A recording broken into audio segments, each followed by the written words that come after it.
لكمال ظهر، بترجع خطأ وهيحطها في المرمى، وبيحطها في المرمى هدف، بيحطها في المرمى هدف. صلاح المولد بيحطها في المرمى هدف. كرة اتلعبت خطأ، ارتدت بالخطأ، ادي عادة ليها مرة ثانية.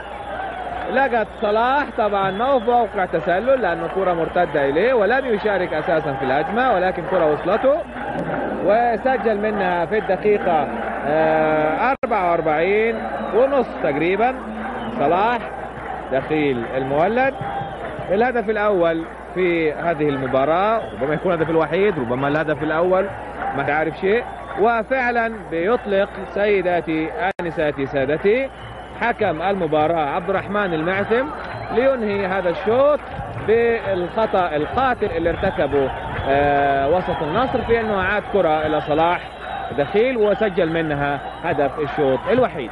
حتى القاكم في الشوط الثاني، لكم تحية والى اللقاء.